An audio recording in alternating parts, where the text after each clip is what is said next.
السلام علیکم ورحمۃ اللہ وبرکاتہ۔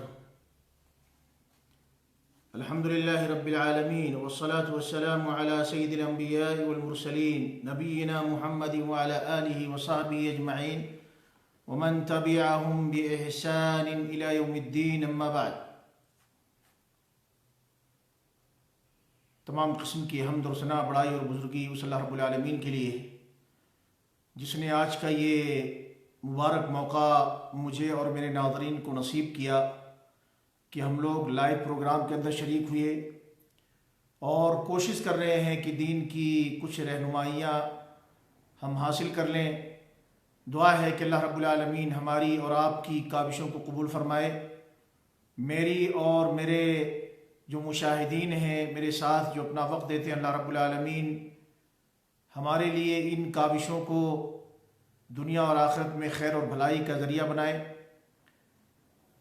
جیسا کہ میں نے اعلان کیا ہے کہ آج کے اس لائیو درس کا عنوان ہے جاسوسی کرنا کیسا۔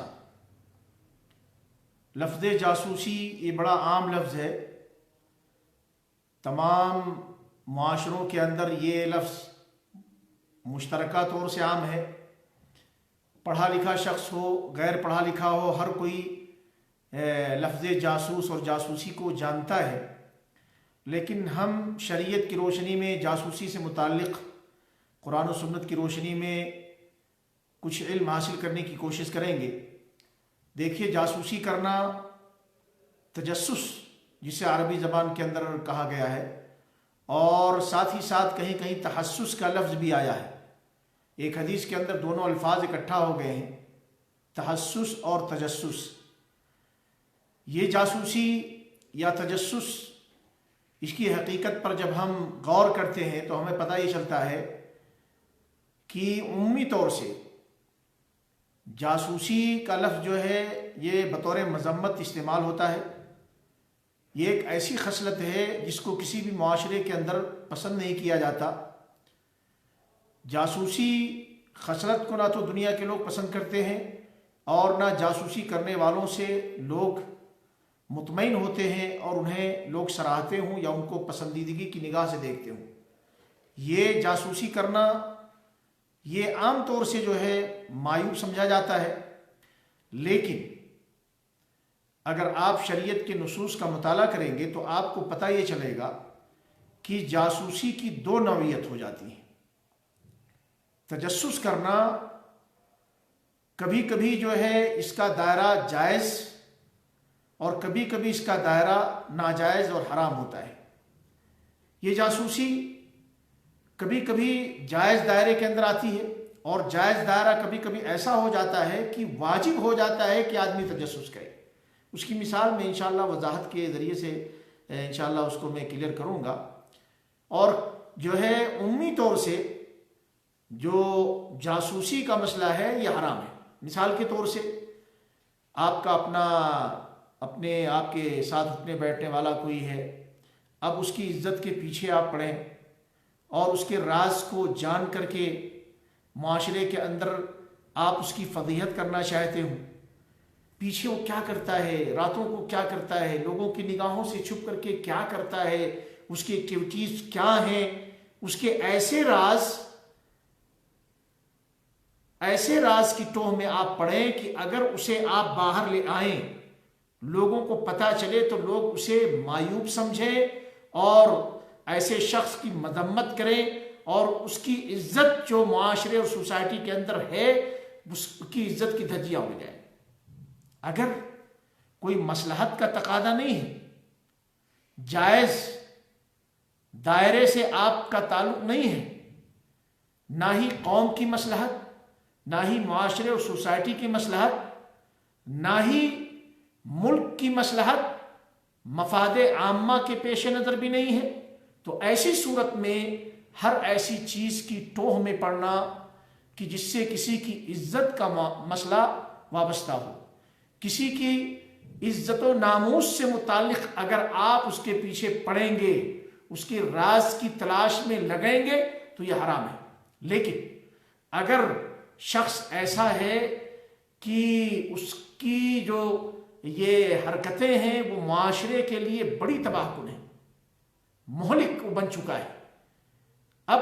اس کے راز کو اگر آپ کو معین کیا گیا ہے حکومت کی طرف سے کہ بھئی یہ فلاں جو قضیہ ہے، فلاں جو مسئلہ ہے، اس کے پیچھے جو لوگ ہیں ان کو کسی بھی اعتبار سے پکڑنا ہے اور یہ آپ کی ذمہ داری ہے۔ اب اگر حاکم کی طرف سے کسی کو ذمہ دار بنا دیا گیا، کسی قسم کے مجرم کو پکڑنے کے لیے اس کے پیچھے پڑنے کا، تو اس کا واجبی حق ہے، یہ فرض ہے، اس کی ڈیوٹی، اگر نہیں کرے گا گنہگار ہوگا۔ یا اسی طریقے سے کچھ جرائم پیشہ لوگ ہیں کہ جو گرفت میں نہیں آ رہے ہیں، لیکن انسان ہے، چاہتا ہے کہ ان کے جرائم سے معاشرے کو سکون ملے، سوسائٹی امن اور شانتی کے ساتھ اس کے اندر لوگ رہیں، اور تمام اس قسم کے جو جرائم پیشہ عناصر ہیں ان کا خاتمہ ہو۔ اس کے لیے اگر وہ ایسے لوگوں کے بارے میں مخبری کرتا ہے اور ان کی چیزوں کو پیچھے پڑ کر کے چھپ کر کے ان کے راز کو، ان کے ایکٹیویٹیز کو جانتا ہے اور پھر لے جا کر کے جو ذمہ داران ادارے ہیں ان تک پہنچاتا ہے، تو یہ جائز ہے، مباح ہے، کرے تو ٹھیک ہے، نہ کرے تو یہ امر بالمعروف والنہی عن المنکر کے دائرے میں آئے گا۔ بہرحال تو گویا پتہ یہ چلا کہ جاسوسی کے دو نوعیت جاسوسی کی ہوتی ہے، جاسوسی کی دو قسمیں ہیں۔ کبھی یہ جاسوسی کرنا جائز دائرے میں آتا ہے، اور جائز دائرے سے کبھی کبھی واجب اور فرض کے حد تک پہنچ جاتا ہے، اور عام طور سے اگر کوئی شخص لوگوں کے پیچھے، لوگوں کے گھروں کے پیچھے، لوگوں کی عزت و آبرو کے پیچھے پڑے، ان کے راز کو ٹٹول کر کے معاشرے کے اندر لا کر کے ان کو ننگا کرنا اس کی نیت اور اس کی مراد ہو، تو یہ حرام ہے سراسر۔ شریعت کے اندر جہاں کہیں بھی مذمت آئی ہے قرآن کریم کی آیات کے اندر، اسی طریقے سے اللہ کے نبی صلی اللہ علیہ وسلم کی احادیث مبارکہ کے اندر، تو ایسی ہی قسم کی جاسوسی سے منع کیا گیا ہے، ایسی ہی قسم کی جاسوسیوں کی سخت قسم کی وعیدیں ان پر وارد ہوئی ہیں۔ چنانچہ دیکھیں اللہ عز و جل نے اپنے بندوں کو، ایمان والے، ایسی جاسوسیاں کرنے سے، ایسا تجسس اور ٹوہ میں پڑنے سے اللہ رب العالمین نے سختی کے ساتھ منع کیا ہے، روکا ہے۔ چنانچہ دیکھیں اللہ رب العالمین نے سورۃ الحجرات کی آیت نمبر 12 کے اندر فرمایا، یا ایھا الذین آمنوا، یہ خطاب ہے ایمان والوں کو۔ اب سارے ایمان والے اعلیٰ درجے کے ہیں، درمیانے درجے کے ہیں، ادنا درجے کے ہیں، اگر ان کی نسبت ایمان سے ہے، اپنے آپ کو مومن کہتے ہیں، تو ان کو اب ہوشیار ہونے کی ضرورت ہے، چوکنا ہونے کی ضرورت ہے، اور جو حکم دیا جا رہا ہے آگے اس کو بغور سننے کی ضرورت ہے۔ یا ایھا الذین آمنوا، اے ایمان والو، اجتنبوا کثیرا من الظن، اجتنبوا کثیرا من الظن، بہت بدگمانیاں کرنے سے اپنے آپ کو بچاؤ۔ ان بعض الظن اثم، کیونکہ کچھ یہ لوگوں کے بارے میں جو آپ سوچ رکھتے ہیں، بچار رکھتے ہیں، یہ آپ کا جو گمان ہے، یہ گناہ ہوتا ہے، نافرمانی اس کے اندر داخل ہو جاتی ہے، گناہ ہے۔ ولا تجسسوا، اللہ نے فرمایا کہ اے ایمان والو، تم بدگمانیوں سے اپنے آپ کو بچاؤ، کیونکہ بعد گمان یہ کیا ہے، گناہ ہے۔ ولا تجسسوا، اور تم کسی کے پیچھے نہ پڑو، کسی کی ٹوہ میں نہ پڑو، جاسوسی نہ کرو۔ ولا یغتب بعضکم بعضا، اور تم میں سے بعض کی غیبت نہ کرے۔ غیبت کسے کہتے ہیں؟ ذکرک اخاک بما یکرہ، اپنے بھائی کے بارے میں آپ ایسی بات ذکر کریں کہ آپ کے بھائی کو اگر پتہ چلے تو اسے ناگوار لگے۔ پوچھا گیا کہ اللہ کے نبی صلی اللہ علیہ وسلم، اگر میرے بھائی کے اندر وہ برائی موجود ہو، وہ خصلت موجود ہو جسے میں ذکر کر رہا ہوں، تو کیا اس کا شمار غیبت میں ہوگا؟ بھئی میں یہ کہہ رہا ہوں فلاں آدمی چور ہے، فلاں آدمی بدکار ہے، فلاں آدمی بے ایمان ہے، فلاں آدمی جھوٹا ہے، فلاں آدمی مکار ہے، میں جانتا ہوں اس کی حقیقت کو، تو اگر میں اس کے بارے میں کسی سے یہ کہہ رہا ہوں تو کیا اس کا شمار غیبت کے اندر ہوگا؟ آپ صلی اللہ علیہ وسلم نے فرمایا کہ ہاں، اگر تمہارے بھائی کے اندر وہ برائیاں، وہ بری خصلتیں موجود ہیں جن کے بارے میں تم لوگوں سے کہہ رہے ہو، تب تو آپ نے غیبت کی، لیکن اگر سرے سے وہ ان چیزوں سے بری ہے، پاک ہے، اس کے اندر ایسی کوئی گڑبڑی پائی ہی نہیں جاتی ہے، تو آپ نے تو اس کے اوپر تہمت لگائی ہے، آپ کا شمار تو تہمت لگانے والوں میں ہوگا۔ فقط بہتا کا لفظ آیا ہے، آپ نے اس کے اوپر بہتان باندھا ہے، تہمت تراشی کی ہے۔ اگر برائی ہے، اس کا چرچا آپ لوگوں سے کر رہے، تو یہ غیبت ہے. اور اگر اس کے اندر وہ عیب سرے سے پایا ہی نہیں جاتا پھر بھی آپ اس کے بارے میں تو آپ اس کے اوپر بہتان باندھ رہے ہیں, تہمت لگا رہے ہیں, یہ جرم اور بڑھ جائے گا. بہرحال اللہ رب العالمین نے فرمایا کہ تم میں سے کوئی کسی کی غیبت نہ کرے. ایحب احدکم ان یاکل لحم اخیہ میتا, کیا تم میں سے کوئی شخص اس بات کو پسند کرے گا کہ وہ اپنے بھائی کا, اس بھائی کا جس کی وفات ہو گئی ہے, اپنے مردہ بھائی کا گوشت کھائے؟ فکرہتموہ, یقیناً یہ چیز کوئی بھی مسلمان اپنے بھائی کے لیے کبھی گوارا نہیں کرے گا, یہ چیز تمہیں ناگوار لگے گی. واتقوا اللہ, اے لوگو اللہ کا تقوی اختیار کرو, اللہ سے ڈرو. ان اللہ تواب الرحیم, بے شک اللہ تعالیٰ اس کی شان کیا ہے, توبے کو قبول کرتا ہے, بندوں کے اوپر رحم فرماتا ہے. شرط یہ ہے کہ ہم اللہ کی طرف پلٹے تو صحیح, اللہ سے معافی مانگے تو صحیح, اللہ سے رحم و کرم کے طالب بنے تو صحیح. اللہ معاف کرنے کے لیے تیار ہے, توبہ قبول کرنے کے لیے اللہ تیار ہے. بہرحال دیکھیں یہاں غیبت جو ہے, کیونکہ معاشرے کے اندر عام طور سے وہ معاشرہ چاہے پہلے زمانے کے لوگوں کا رہا ہو, آج کے زمانے کا بھی معاشرہ ہماری سوسائٹیوں میں, آپ دور نہ جائیے, اپنے ارد گرد کا جائزہ لیجئے, آپ اپنے گھروں کو دیکھیے, اپنے پاس پڑوس کو دیکھیے, جہاں آپ رہتے بستے ہیں وہاں کے ماحول کا جائزہ لیجئے. غیبت کس قدر ہمارے اندر فروغ پا چکی ہے, غیبت کی کس قدر جو ہے اعلیٰ مثال آج معاشرہ پیش کر رہا ہے. ہماری محفلیں بغیر غیبت کے خالی نہیں جاتی. کوئی بھی محفل ہو ہی نہیں سکتا کہ اس کے اندر عام طور سے کہ کسی نہ کسی کے بارے میں کوئی غیبت نہ ہو. اور افسوس کی بات تو یہ ہے کہ اب غیر پڑھے لکھے رہے علماء طبقہ بھی اس جو ہے وبا کا شکار ہو چکا ہے. یہ بھی حضرات جب بیٹھتے ہیں تو کسی نہ کسی کے بارے میں ضرور کچھ نہ کچھ کہانیاں چھیڑتے رہتے ہیں. اللہ رب العالمین سبھی لوگوں کو غیبت جیسی بری خصلت سے محفوظ فرمائے. یاد رکھیں یہ غیبت اور بدزنی, یہ بدزنی کا ماحول بھی بہت خطرناک ہے. ساری بیماریاں, بڑے جو ہے مسائل جو معاشروں کے اندر پیدا ہوتے ہیں, رشتہ داریوں میں, خاندان کے اندر, دوستوں کے درمیان, یہاں تک کہ میاں بیوی کے درمیان, بال بچوں کے درمیان, والدین اور بال بچوں کے بیچ میں, یہ بدگمانیوں کی بنیاد پر بڑے مسائل پیدا ہو جاتے ہیں. بدگمانیوں سے اگر انسان اپنے آپ کو بچا لے, بہت بڑی آفتوں سے انسان بچا لے گا. اور معاشرے کے اندر بہت سی وہ چیزیں جن کی بنیادوں پر دراڑیں پڑ گئی ہیں, اس کے پیچھے اگر آپ جائیں گے تو پتہ چلے گا کہ لوگوں نے جو ہے رائی کا پہاڑ بنا دیا. بات کچھ بھی نہیں تھی, بدگمانیاں پیدا ہوئی, یہاں تک کہ طامہ کبریٰ ہو گیا, تباہی مچ گئی خاندانوں کے اندر, رشتہ داریوں کے اندر. اس لیے بدگمانیوں سے اپنے آپ کو بچائیں, اور اسی طریقے سے غیبت اور چغل خوری سے انسان اپنے آپ کو دور کرے. اگر انسان اپنے آپ کو غیبت سے بچا لے, چغل خوری سے بچا لے, اسی طریقے سے کسی کے پیچھے پڑنے سے, یقیناً جب آدمی کسی کے پیچھے پڑتا ہے, ٹوہ میں لگتا ہے, اور سامنے والے کو کسی حساب سے پتہ چل جاتا ہے اشارے کنائے سے, یا کہیں کسی نے تذکرہ کیا, کسی نے آ کر کے خبر دے دی, تو پھر کیا ہوتا ہے, تعلقات بگڑتے ہیں, دشمنیاں پیدا ہوتی ہیں, اور پھر ایک دوسرے کے خلاف محاذ آرائیاں ہوتی ہیں. اس لیے بدگمانیوں سے بچیں. اور پھر بدگمانیاں ہی اصل بنیاد ہے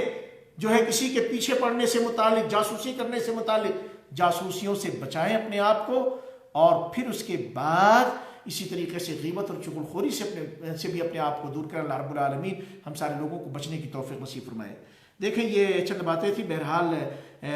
تجسس کے بارے میں ابن جریر نے اپنی تفسیر کے اندر جو ذکر کیا ہے, میں چاہتا ہوں بڑی عمدہ بات کی ہے, اس کو میں آپ کے سامنے پیش کر دوں. کہتے ہیں ولا تجسسوا, یہ جو ولا تجسسوا اللہ رب العالمین نے فرمایا کہ تم تجسس نہ کرو, جاسوسی نہ کرو. کہتے ہیں ولا یتتبع بعضکم عورۃ بعض, اس کا کیا مطلب ہے کہ تم میں سے بعض کے عزت و آبرو کے پیچھے نہ پڑے. ولا یبحث عن سرائرہ, اور نہ ہی اس کے راز کی تلاش میں لگے, اس کے رازوں کی ٹوہ میں پڑے. یبتغی بذلک الظہور علی عیوبہ, اس کی نیت اس میں کیا ہو کہ بھئی وہ اس کے عیب کو کسی بھی اعتبار سے کہیں سے بھی نکال باہر کر دے. تو اگر عیب کو تلاش کرنے کے لیے آپ کسی کے پیچھے پڑتے ہیں, اس کے راز کو جاننا چاہتے ہیں, تو اس کا شمار ممنوعہ جو ہے تجسس کے اندر ہوگا. ولیکن اقنعوا بما ظہر لکم من امرہ, کوئی بھی بندہ اس کا جو ظاہری کردار ہے اس کے ظاہر سے آپ جو ہے لے لیجئے, حکم لگائیے, اسی کی روشنی میں آپ اس بندے کی وہ بھی فحمدو, آپ اس کی تعریف کریں, او ذمو, یا اس کی آپ مذمت کیجیے. لا علی ما لا تعلمون من سرائرہ، نہ یہ کہ اب جو کچھ آپ کو پتہ نہیں ہے، نہیں یہ اندر میں ایسا ہوگا، نہیں یہ تو اس کا ظاہر ہے، یہ بول ایسے رہا ہے، مولوی پیچھے نہ جانے کیا کرتا ہوگا، پیچھے آپ نہ پڑھیے، پیچھے کی کہانی کے ذمہ دار آپ نہیں ہیں، ظاہر جو اس کی عادت و اطوار سے جو آپ کے سامنے بات آ رہی ہے، جو کچھ وہ کہہ رہا ہے، جو کچھ وہ کر رہا ہے، جسے آپ اپنی آنکھوں سے دیکھ رہے ہو، اپنے کانوں سے سن رہے ہو، اس کے مطابق آپ اس پر فیصلہ کیجیے، ٹوہ میں پڑنے کی ضرورت نہیں ہے۔ بہرحال دیکھیے اللہ کے نبی صلی اللہ علیہ وسلم نے اسی وجہ سے بڑی سختی کے ساتھ تجسس کرنے سے منع کیا ہے، اور جو ہے معاشروں کی تباہی کا اسے بنیادی عنصر قرار دیا ہے، بنیادی راز، معاشروں کی تباہی، سوسائٹیوں کی تباہی، رشتہ داریوں میں دراڑیں، خاندان کی تباہی، یہاں تک کہ ایک جو ہے ماں باپ اور ان کی اولاد میں تباہی کا جو مین سبب ہے، اس کے پیچھے جائیں گے تو یہی جو ہے بدزنی، اور بدزنی کی بنیاد پر جاسوسی کرنا، ٹوہ میں پڑنا، یہ ایسا نہیں میرا بچہ ایسا نہیں ایسا کرتا ہوگا، نہیں میرا بچہ جو ہے ممکن ہے پیسے اپنے سسرال میں دیتا ہو، ممکن ہے اپنی بیوی کو اسپیشل جو ہے چپکے چپکے دیتا ہو، ممکن ہے یہ کرتا ہو، ممکن ہے وہ کرتا ہو، یہ تجسس ہے، اور اس سے کیا ہے پھر تعلقات خراب ہو جاتے ہیں، پھر خاندان بگڑ جاتا ہے، خاندان ٹوٹ جاتا ہے، پھر اولاد کے درمیان، اور اسی طریقے سے اولاد اور والدین کے درمیان بھی دراڑیں پڑ جاتی ہیں۔ لہذا انسان کو چاہیے کہ فالتو کا جو ہے کسی کے پیچھے پڑنے سے اپنے آپ کو بچائے، جو ظاہر ہے اس پر آپ چلیں اور اسی کے مطابق جو ہے کسی کے بارے میں رائے قائم کریں۔ ابو ہریرہ رضی اللہ تعالیٰ عنہ سے روایت ہے، یہ یاد رہے روایت صحیح بخاری صحیح مسلم دونوں کے اندر موجود ہے، کہتے ہیں کہ اللہ کے رسول صلی اللہ علیہ وسلم نے فرمایا ایاکم والظن، اے لوگو تم قرآن کریم کی آیت کریمہ کو اپنی نگاہ کے سامنے رکھیے، اسی کی گویا تشریح ہے نبی اکرم صلی اللہ علیہ وسلم کی زبان مبارک سے۔ اللہ کے نبی صلی اللہ علیہ وسلم فرماتے ہیں ایاکم والظن، اے لوگو اپنے آپ کو بدگمانیوں سے بچانا،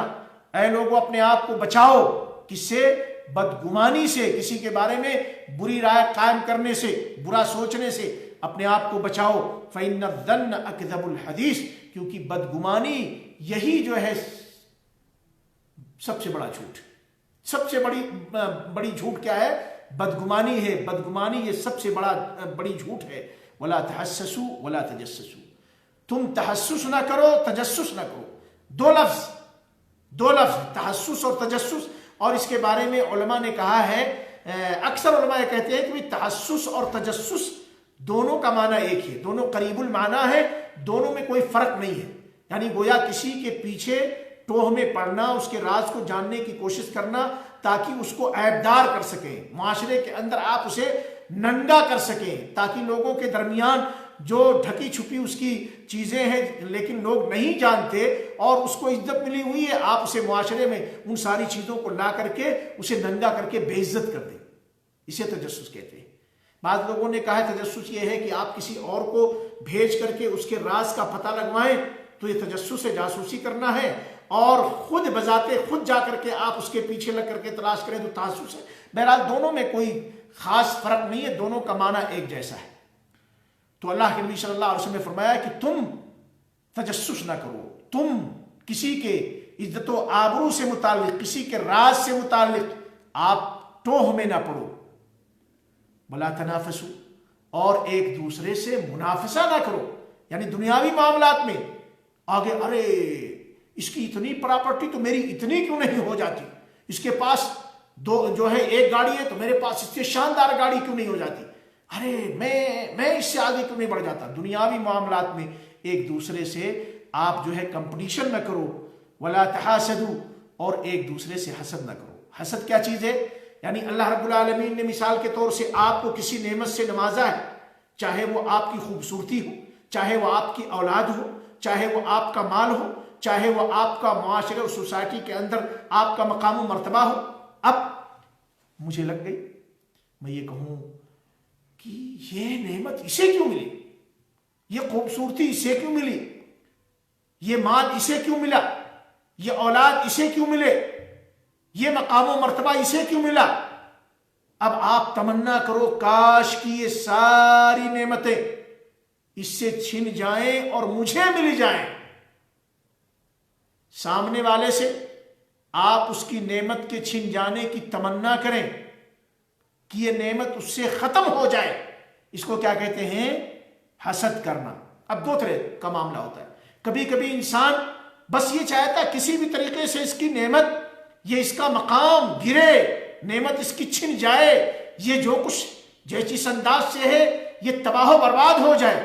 اس کا شمار بھی کس کے اندر ہے؟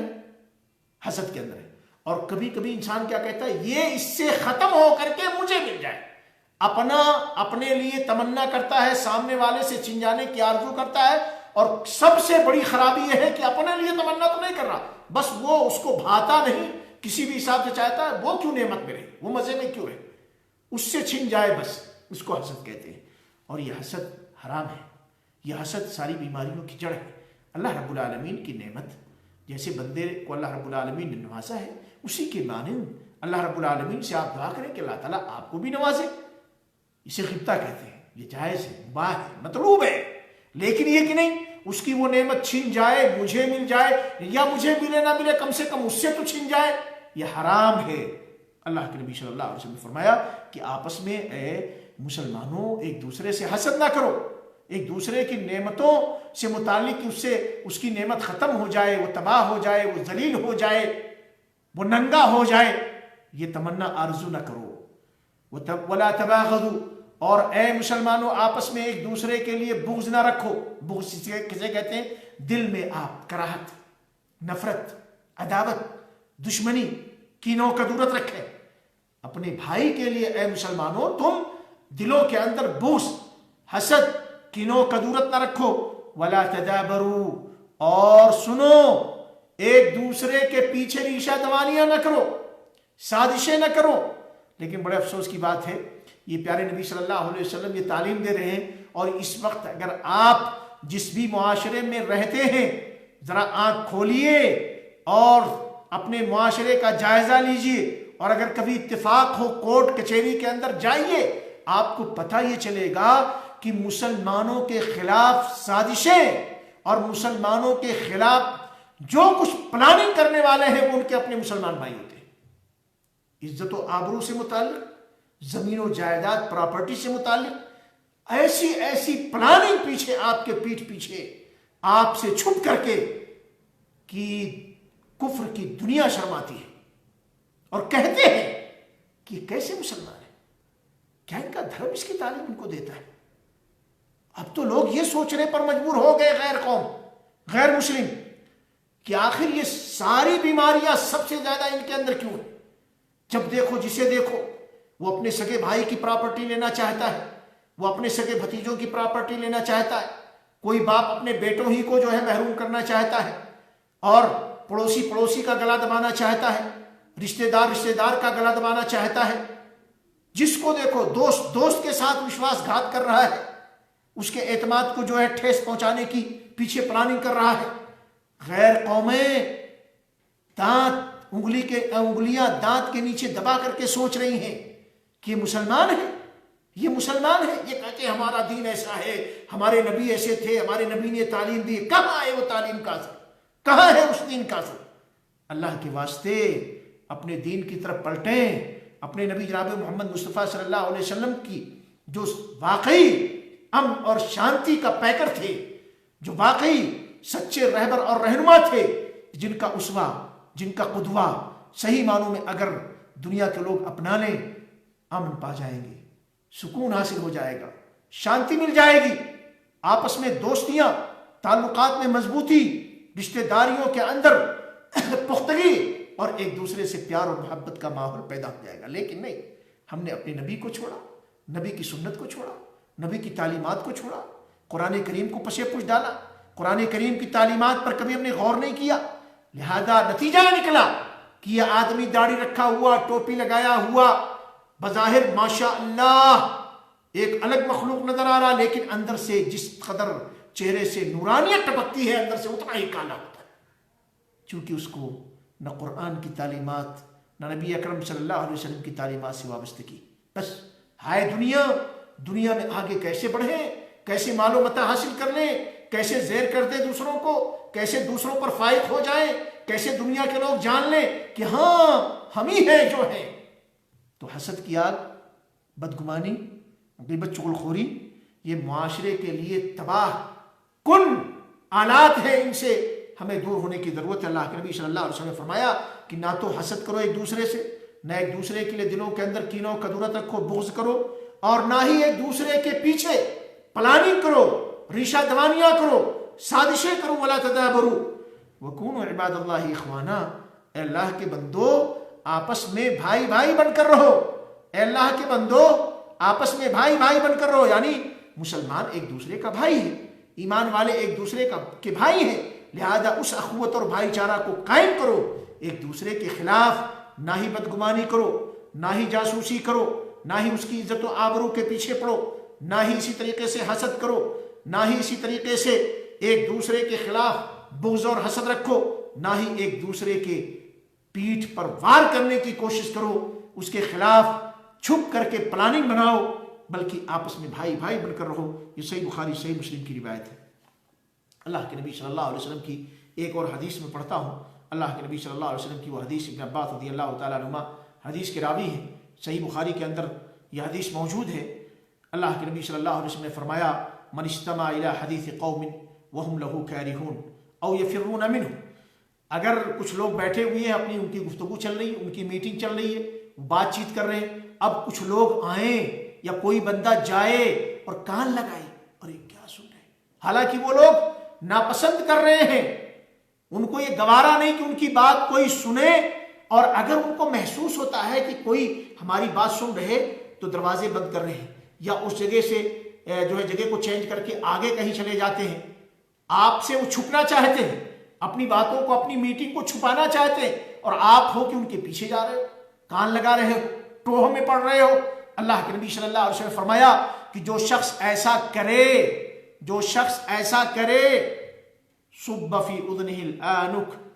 یوم القیامہ، کل قیامت کے دن اس کے کان میں دھات ہوتی ہے شیشے کی یا تانبے پیتل کی، جو دھات ہوتی ہے اس کے کانے میں شیشے کی دھات ڈال دی جائے گی، گرم گرم کھولتی ہوئی وہ دھات اس کے کان میں اڈیل دی جائے گی۔ کس کے کان میں؟ کہ اگر کچھ لوگ اپنی پرسنل میٹنگ کر رہے ہیں، چاہتے ہیں کہ لوگ ان کی باتوں کو نہ سنیں، لوگوں سے دور ہو کر کے، دروازوں کو بند کر کے، لیکن پھر بھی کوئی آدمی جا رہا ہے، کان لگا رہا ہے، ان کے قریب ہو کر کے سننے کی کوشش کر رہا ہے، چھپ چھپ کر کے ٹوہ میں پڑ رہا ہے، ایسے لوگوں کے کانوں کے اندر دنیا میں جو سزا ہوگی، اگر دنیا میں پکڑ نہ ہوئی تو آخرت میں اللہ رب العالمین ایسے شخص کے کان میں شیشہ پگھلا دے گا، گرم گرم شیشے۔ دیکھیں یہی وجہ ہے کہ جو ہے عبداللہ ابن عباس رضی اللہ تعالیٰ عنہ کہتے ہیں کہ ولا تجسسوا، اللہ تعالیٰ نے یہاں پر جو ہے نہى اللہ المؤمن، ایمان والوں کو اللہ نے منع کیا ہے کہ وہ اپنے بھائی، ایمان والے بھائیوں کی عزت و آبرو کے پیچھے نہ پڑیں، عزت و آبرو کے ٹوہ میں نہ لگیں۔ اسی طریقے سے جو ہے اور بہت سے علماء نے، میں اس کی ڈیٹیل میں نہیں جانا چاہتا، میں نے شروع میں یہ کہا کہ تجسس، جاسوسی کی دو قسمیں ہیں، ایک جاسوسی جائز دائرے کے اندر آتی ہے اور دوسری جاسوسی ناجائز کے، اور ڈیٹیل بھی میں نے بیان کر دی تھی۔ اگر آپ کو حاکم کی جانب سے مجرموں کو پکڑنے کے لیے جاسوسی کرنے کی اتھارٹی دی گئی ہے، آپ کی ڈیوٹی لگائی گئی ہے، تو اب آپ کے اوپر فرض ہے کہ آپ ایسے مجرموں کے ٹوہ میں پڑیے، اور کبھی کبھی آپ کو ڈیوٹی تو نہیں دی گئی، لیکن الامر بالمعروف والنہی عن المنکر کے تحت آپ دیکھ رہے ہیں معاشرے کے اندر کچھ بری خصلت کے لوگ، شرابی، جواری، اور یہ فتنہ فساد مچا رہے ہیں، دوسروں کی بہو بیٹیوں کی عزتوں کو تار تار کرنے کی پلاننگ کر رہے ہیں، وغیرہ وغیرہ، قوم اور معاشرے کو نقصان پہنچانے کی وہ درپے ہیں۔ اب آپ کی ذمہ داری اخلاقی اور ایمانی غیرت کا تقاضا یہ ہے کہ آپ ایسے لوگوں کے بارے میں خبر دیں، آپ کے حق میں مباح ہے، اور اس پر آپ کو ثواب مل سکتا ہے، آپ کی نیت خالص ہو، کوئی آپ دشمنی نہیں نکالنا چاہتے،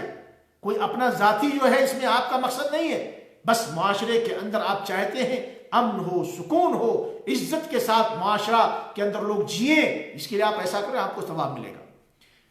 وہ جاسوسی جو سراسر حرام ہے، جس کی ڈیٹیل میں آپ کے سامنے بیان کر رہا تھا، جس سے کیا ہے، کسی کی شخصیت کی عزت و آبرو کو ٹھیس لگے، کسی کے گھر کی عزت و آبرو کو ٹھیس لگے، کسی معاشرے کی جو ہے عزت و آبرو کو ٹھیس لگے، کسی جو ہے اسی طریقے سے ملک کے جو ہے حالات پر ٹھیس لگے، تو ایسی جاسوسی کرنا حرام ہے۔ آپ ایک ملک کے اندر رہتے ہیں، اب ملک کے خلاف آپ دوسرے ملک کو، یا ملک کے جو دشمن عناصر ہیں، ملک کے خلاف جو پلاننگ کرنے والی طاقتیں ہیں، آپ ان کے لیے کام کریں، ان کو آپ مواد سپلائی کریں، جاسوسی کریں اپنے معاشرے کے خلاف، اپنی سوسائٹی کے خلاف، اپنے ملک کے خلاف، اپنی حکومت کے خلاف. یہ درست نہیں ہے، یہ حرام ہے، یہ منع ہے. ہاں جہاں مصلحت ہے، مصلحت کا تقاضا، مفاد عامہ، ایسی صورت میں اگر حکومت کی جانب سے، معاشرے کی جانب سے، اسلام کی تعلیمات کی روشنی میں پھر آپ جو ہے ایسی کچھ چیزیں اگر آگے بڑھاتے ہیں تو آپ کے لیے کوئی مذاکرہ نہیں، کوئی حرج کی بات نہیں. پر جس سے کسی فرد کی عزت، معاشرے کے لوگوں کی عزت، کسی کے خاندان کی عزت، یا اسی طریقے سے ملک کے خلاف سازش کرنے میں آپ معاون ثابت ہو، یہ حرام ہے، جائز نہیں ہے. لہذا اس کو سمجھنے کی ضرورت ہے. یہ جو تجسس ہے، جاسوسی کرنے کے نقصانات کیا ہوتے ہیں؟ دیکھیں، دراصل جاسوسی یہ اس کا پیش خیمہ یا اس کی اصل بنیاد یہ بدزنی ہے، کسی کے بارے میں بدگمانی قائم کرنا. جب آدمی بدگمان ہوتا ہے تو پھر اس کی ٹوہ میں پڑتا ہے، اس کی جاسوسی کرتا ہے. تو یہ اصل میں اس کی بنیاد جو ہے وہ کیا ہے؟ بدگمانی ہے. تو کسی کو بھی آدمی جو بدگمانی کرتا ہے تو پھر وہ جاسوسی کرتا ہے. اسی طریقے سے دیکھیں، یہ جاسوسی جو ہے وہی شخص کرتا ہے جس کا ایمان پختہ نہیں ہوتا ہے، یعنی بری قسم کی جو قابل مذمت جاسوسی اس کی بات ہو رہی ہے. جس کا ایمان ٹھیک نہیں ہے، جو دیندار نہیں ہے، وہ اس طریقے کی حرکتیں کرتا ہے، اپنے مسلمان بھائیوں کی عزت و آبرو وغیرہ کے پیچھے پڑتا ہے. اسی طریقے سے یہ جو جاسوسی ہے، ممنوع قسم کی جو جاسوسی جس کے بارے میں ابھی بات چل رہی تھی، اس سے کیا ہے؟ خاندانوں کے درمیان دراڑ پڑتی ہے، رشتہ داریوں کے درمیان دراڑیں پڑتی ہیں، خود اپنے ہی سگے لوگوں سے جو ہے رشتے ناطے ٹوٹ جاتے ہیں، یہاں تک کہ اولاد کی آپس میں جو ہے اولاد کے تعلقات خراب ہو جاتے ہیں، یہاں تک کہ اولاد کے والدین کے ساتھ جو ہے تعلقات میں فرق پڑ جاتا ہے بدگمانیوں کی وجہ سے، جاسوسیوں کی وجہ سے. تو اس سے جو ہے آدمی کو بچنا چاہیے.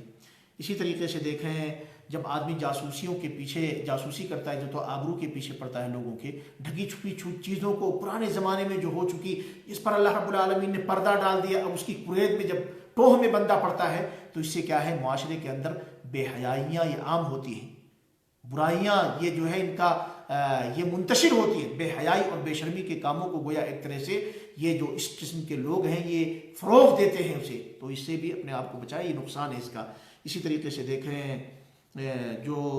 حرام جاسوسی ہے اس میں سے اس کی مثال اس کی کیفیت یہ ہے کہ آپ جو ہے لوگوں کے گھروں سے متعلق، گھروں کے راز سے متعلق آپ جو ہے ٹوہ میں پڑے، لوگوں کے گھروں کے راز کو آپ جاننے، ان کی تو آبرو سے متعلق آپ لوگوں کے گھروں کے اندر کیا کچھ ہو رہا ہے، بند دروازوں کے اندر کیا کچھ ہو رہا ہے، اگر ایسی جاسوسی آپ کرتے ہیں، ٹوہ میں پڑتے ہیں، یہ حرام ہے، یہ جائز نہیں ہے. اسی طریقے سے بری جاسوسی کی ایک قسم یہ ہے کہ آپ جو ہے لوگ اپنے گھروں کے اندر ہیں، کیا ہو رہا ہے، بند دروازوں کے اندر آپ زبردستی گھس جائیں اور کسی بھی حساب سے چھلانگ مار کر کے آپ اندر کے حال کا جائزہ لینے چلیں، یہ بھی حرام ہے، درست نہیں ہے. ہاں، مجرمین کو پکڑنے کے لیے اگر وہ مجرمین عناصر ہیں اور مطلوب ہیں اور حکومتی ادارے یہ کام کرتے ہیں، ان کے لوگ یہ کام کرتے ہیں، تو یہ ان کا حق ہے، ان کی ڈیوٹی ہے. عام لوگوں کو جو ہے اس کی اجازت نہیں ہے. اسی طریقے سے دیکھیں، کچھ لوگ اگر بات چیت کر رہے ہوں اور وہ چاہتے ہیں کہ کوئی ان کی اس میٹنگ کو نہ سنے نہ دیکھے، اب آپ زبردستی جو ہے وہاں کسی بہانے سے پہنچیں اور کان لگائیں، یہ حرام ہے، یہ درست نہیں ہے. اب اس کے بعد میں نے بتا دیا کہ بھئی جو جائز جو جاسوسی ہے وہ یہ کہ اگر آپ کو ذمہ داری دی جا رہی ہے ملک کی طرف سے، حاکم کی طرف سے، تو یہ آپ کی ڈیوٹی ہے. اور اگر ذمہ داری نہیں دی گئی تو اخلاقی ذمہ داری، الامر بالمعروف اور نہی عن المنکر کے تحت آپ دیکھ رہے ہیں بے حیائی، بدکاری، فحاشی وغیرہ کو، جس سے معاشرہ تباہ ہو سکتا ہے، تو اس کے بارے میں آپ خبر دیجئے. اللہ رب العالمین اس پر آپ کو جو ثواب دے گا. بہرحال جاسوسی کرنا اس کی مثال موجود ہے. اللہ کے نبی صلی اللہ علیہ وسلم کے دور میں نبی اکرم صلی اللہ علیہ وسلم کے حکم سے بعض صحابہ کرام نے اسلام اور مسلمانوں کی حمایت کے لیے، اسلام اور مسلمانوں کو دشمنوں کی چالوں سے بچانے کے لیے اللہ کے نبی صلی اللہ علیہ وسلم نے بہت سے لوگوں کو جاسوسی کا حکم دیا ہے. اور صحابہ کرام میں سے بعض جو ہے نمونے موجود ہیں، انہوں نے جاسوسی کی ہے، تو وہ شریعت کا ایک دائرہ ہے اور یہ مطلوب ہے. بہرحال لوگ جاسوسی کیوں کرتے ہیں؟ جاسوسی کرنے کے اسباب، جو حرام جاسوسی ہے اس کے اسباب کیا ہیں؟ نمبر ایک، کچھ لوگوں کی تو عادت ہوتی ہے فضول قسم کی، کچھ نہیں، مطلب کچھ نہیں، بس خالی کسی کے بھی پیچھے پڑتے رہو، فلاں کی بہن، فلاں کی بیٹی، فلاں کا یہ، فلاں کا وہ، فلاں کا کاروبار، بس بیٹھے ہوئے چائے پی رہے ہیں چائے کی دکانوں پر، اب کیا ہے، کچھ نہیں ہے، فالتو میں یوں ہی بلا مطلب کسی کے بھی پیچھے پڑیں گے، کسی کی بھی عزت و آبرو کے پیچھے پڑیں گے، کسی کی بھی عزت کے بارے میں چرچے، جیسا کہ ہمارے ملکوں کے اندر چوراہوں پر چائے وغیرہ کی جو دکانیں ہیں اس پر بیٹھ کر کے لوگ کیا کرتے ہیں۔ اسی طریقے سے کبھی کبھی تو ٹارگٹ کیا جاتا ہے کہ فلاں کی عزت کو اچھالنا ہے، فلاں خاندان کی عزت کو ملیا میٹ کروانا ہے، تو اس کے لیے جو ہے ان کو تکلیف پہنچانے کے لیے، اذیت پہنچانے کے لیے ان کو جو ہے ان کے بارے میں لوگ بیٹھ کر کے جو ہے اس طریقے سے جاسوسیاں کرتے ہیں، ان کے پیچھے پڑتے ہیں۔ اور کبھی کبھی کیا ہے بدگمانی، یہ بدگمانی جو ہوتی ہے تو بدگمانی کی بنیاد پر بھی لوگ جاسوسیاں کرتے ہیں۔ اور اب رہا مسئلہ آخری پوائنٹ جو آج کے درس کا ہے کہ یہ جو حرام قسم کی جاسوسی ہے اس سے ہم اپنے آپ کو کیسے بچائیں، چھٹکارے کی راہ کیا ہے، وہ کون سے امور ہیں کہ جس کی وجہ سے انسان اس برائی سے اپنے آپ کو دور کر سکتا ہے۔ سب سے بنیادی چیز یہ ہے کہ ہمارے اور آپ کے دل میں، ہر شخص کے دل میں اللہ رب العالمین کے بارے میں یہ ہو کہ اللہ ہماری ساری نقل و حرکت کو دیکھ رہا ہے، ہماری ساری چیزوں کو اللہ رب العالمین جانتا ہے، اللہ رب العالمین کا مراقبہ ہو بندے کے دل میں کہ اللہ مجھے دیکھ رہا ہے، اللہ میری ساری چیزوں سے واقف ہے۔ اگر یہ چیز انسان کے دل میں پیدا ہو جائے کہ بھئی اگر میں برائی کروں گا تو اللہ دیکھ رہا ہے، اللہ جانتا ہے، میری پکڑ کرے گا، مجھے سزا دے گا، تو انسان ویسے ہی بہت سی برائیوں سے اپنے آپ کو دور کر لے گا۔ دوسری چیز یہ ہے کہ انسان کو چاہیے کہ فالتو کی چیزوں کے پیچھے نہ پڑے، فضول باتوں میں نہ پڑے، فضول یوں ہی کسی کے پیچھے پڑنا، بلکہ جیسا کہ اللہ کے نبی صلی اللہ علیہ وسلم کی رہنمائی ہے، من حسن اسلام المرء ترکہ ما لا یعنی، کہ انسان کا کہ عمدہ جو ہے اسلام کا تقاضا یہ ہے کہ انسان ان چیزوں کو چھوڑ دے جس سے اس کا کوئی لینا دینا نہیں، جس سے آپ کا کوئی ناتا نہیں ہے، جو آپ کے مطلب کی چیز نہیں ہے، جس سے آپ کا کوئی جو ہے دور دور کا بھی کوئی جو ہے جس سے کوئی دور دور کا بھی آپ کا اس سے کوئی مطلب نہیں ہے، کوئی لینا دینا اس چیز سے نہیں، تو آپ اس کے پیچھے نہ پڑیں۔ جو آپ کے مطلب کی چیز نہیں ہے اس میں آپ دلچسپی لے لیں۔ اسی طریقے سے یہ صحیح جو ہے حدیث ہے سنن ترمذی کے اندر، اسی طریقے سے انسان کے اندر یہ جذبہ ہونا چاہیے کہ وہ کام کرے جس سے مسلمان مل جل کر کے رہے۔ جہاں کہیں بھی مسلمان رہتے ہیں اختلاف ہوتے ہیں، ہو سکتا ہے میرے آپ کے فکر میں، میری آپ کی سوچ میں اختلاف ہو سکتا ہے، مسلکوں کا اختلاف ہو، مختلف اختلافات، لیکن مسلمانوں کو برداشت کرنا چاہیے اور کوشش یہ کرنی چاہیے کہ کچھ ایسی چیزیں کرے جس سے مسلمانوں کے صفوں کے اندر دراڑ پیدا نہ ہو، مسلمانوں کی صفیں متحد رہیں، مسلمان مل جل کر کے رہیں، مسلمان ایک پلیٹ فارم پہ رہیں، تو اس کے لیے کوششیں ہونی چاہیے۔ اور جن چیزوں سے مسلمانوں کے درمیان دشمنیاں پیدا ہوتی ہیں، ان کی صفیں منتشر ہو جاتی ہیں، ان سے آدمی اپنے آپ کو بچانے کی کوشش کرے۔ اسی طریقے سے چوتھی چیز یہ ہے کہ انسان کو چاہیے کہ اللہ رب العالمین نے قرآن کریم کے اندر اور اللہ کے نبی صلی اللہ علیہ وسلم کی حدیث مبارکہ کے اندر جاسوسی سے متعلق، بدگمانی سے متعلق، اور اسی طریقے سے جو ہے بغض اور حسد، کینہ و کدورت سے متعلق، اسی طریقے سے غیبت، چغل خوری وغیرہ سے متعلق جو اللہ اور اس کے رسول صلی اللہ علیہ وسلم نے جو وعیدیں سنائی ہیں اور جس طریقے سے امت کو تعلیم دی ہے، ان پر غور اور فکر کرنے کی ضرورت ہے تاکہ ہم اپنے آپ کو ان جرائم اور ان جو ہے برائیوں سے بچا سکیں اور دوسروں کو بھی ہم بچانے کی فکر کر سکیں۔ اللہ رب العالمین سے دعا ہے کہ اللہ تعالی ہمیں ایسے اخلاقی جرائم سے بچنے اور دور ہونے کی توفیق نصیب فرمائے کہ جس کی وجہ سے معاشرہ تباہ ہوتا ہے، جس کی وجہ سے رشتہ داریاں کٹ جاتی ہیں، جس کی وجہ سے خود جو ہے اولاد اور والدین میں تعلقات خراب ہو جاتے ہیں، جس کی وجہ سے ملکوں کے اندر تباہی آ جاتی ہے۔ ایسی ایسی برائیاں جیسا کہ آپ نے قرآن کی آیت کریمہ اور نبی اکرم صلی اللہ علیہ وسلم کے فرمان کے ذریعے سے آپ نے جانا کہ سب سے بنیادی چیز ہے بدگمانی، دوسری چیز ہے جاسوسی، اسی طریقے سے تیسری چیز ہے غیبت اور چغل خوری، چوتھی چیز ہے کہ آدمی جو ہے حسد کرے، اور پھر اس کے بعد پانچویں چیز ہے اس کے پیچھے، اپنے بھائی کے پیچھے آپ اس کے خلاف جو ہے پروپیگنڈے کریں، ریشہ دوانی کریں، اس کے خلاف جو ہے اس کو مختلف امور میں پھنسانے کی کوشش کریں، مقدمے، جھوٹے مقدمے کے اندر، جھوٹے جو ہے کیسوں کے اندر وغیرہ وغیرہ۔ تو ان ساری چیزوں سے چاہیے کہ ہم اپنے آپ کو بچائیں، اور ہونا یہ چاہیے کہ ہم آپس میں بھائی بھائی بن کر رہیں۔ اللہ رب العالمین ہم سبھی لوگوں کو بھائی بھائی بنے رہنے کی توفیق نصیب فرمائے، اور ایمانی اخوت اور بھائی چارہ کی اہمیت کو سمجھنے کی توفیق نصیب فرمائے، اور ایمانی اخوت اور بھائی چارہ کے جو فائدے ہیں ان فائدوں کے اوپر غور و فکر کرنے کی توفیق نصیب فرمائے۔ متحد ہو تو بدل ڈالو نظام گلشن، منتشر ہو تو مرو شور مچاتے کیوں ہو، علامہ اقبال کا یہ شعر۔ اور اسی کے ساتھ میں رخصت ہونا چاہتا ہوں۔ اللہ رب العالمین سے دعا ہے کہ اللہ تعالیٰ ہم سبھی لوگوں کو قرآن و سنت کی تعلیمات سے قریب ہونے اور ان کے مطابق اپنا عقیدہ اور اپنے اعمال، اپنے اخلاق بنانے اور سنوارنے کی توفیق نصیب فرمائے، اور اللہ رب العالمین ہمیں ان تمام قسم کی برائیوں سے بچائے کہ جس کی وجہ سے معاشرہ تباہ ہوتا ہے، خاندان تباہ ہوتے ہیں، ملک تباہ ہوتے ہیں۔ اللہ رب العالمین ہم سے وہ کام لے جس سے ہمارا مولا ہم سے راضی اور خوش ہو، اور ہمیں ان تمام چیزوں سے دور کرے جس سے اللہ تعالیٰ ہم سے ناراض ہو۔ اور اب اخیر میں پروگرام کے آپ سبھی احباب کا بہت بہت شکریہ کہ آپ نے اپنا قیمتی وقت دیا۔ بس اخیر میں گزارش یہ ہے کہ پروگرام کو اپنے دوستوں کے ساتھ ضرور شیئر کریں، اپنے دوستوں تک یہ پیغام ضرور پہنچائیں۔ اللہ رب العالمین اس کا اجر اور ثواب آپ کو اور مجھے بھی نصیب فرمائے۔ والسلام علیکم ورحمۃ اللہ وبرکاتہ، فی امان اللہ، مع السلامہ۔